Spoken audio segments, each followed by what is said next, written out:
महिन्याचा किराणा संपला होता. शार्वी पण झोपली होती. म्हटले हे काम करून घ्यावं.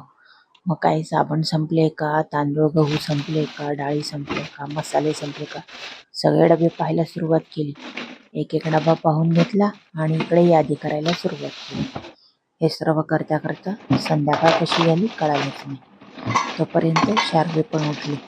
मग काय, दिवाबत्तीचा टायमिंग झाला. तिला म्हटले चल दिवाबत्ती करून घे. मग ती पण आली माझ्यासोबत. मग आम्ही दोघींनी मस्त दिवाबत्ती करायला सुरुवात केली. आणि ती इकडे बडबड करते. शुभम करोती म्हण. शुभम करोती म्हण. तू त्याला पाणी दे ना. पाणी दे ना. मांडी घालतो पहिले. पाणी दे ना. देते मी तुला, सगळं देते. सगळे जाते मम्मा नागोडी काढते. इकडे देवाजवळ दिवा वगैरे लावला. शार्वीला सांगितलं तू थोडंसं शुभम करोती वगैरे म्हण. मग इकडे ती शुभम करोती म्हणायला सुरुवात केली. तोपर्यंत मिस्टरांचा फोन पण आला की घरातला गॅस संपलाय, तर घ्यायला जाऊ बाहेर आणि थोडंसं फिरून पण येऊ, तुम्ही तयार राहा.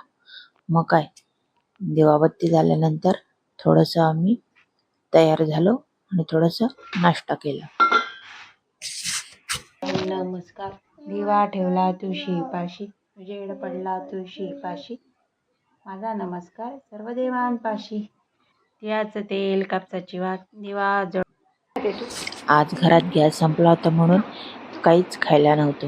मग काय, थोडंसं बाहेरून पार्सल मागवलं होतं ते खाल्लं होतं. मग संध्याकाळी भूक लागली म्हणून थोडीशी मी शेव घेतली आणि शार्वीने बिस्किट घेतलं खायला.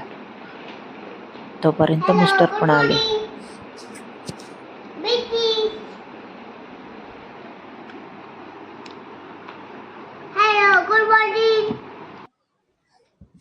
मग आम्ही बाहेर गेलो सिलेंडर घ्यायला गेलो. 2-3 दुकानांमध्ये चौकशी केली. एका दुकानात सिलेंडर घेतलं आणि मग मस्त गरमागरम चहा पिला एका ठिकाणी. आणि मग नंतर पार्कमध्ये गेलो फिरायला. आजचा आमचा दिवस असा गेला. भेटूया नेक्स्ट ब्लॉगमध्ये. तोपर्यंत बाय.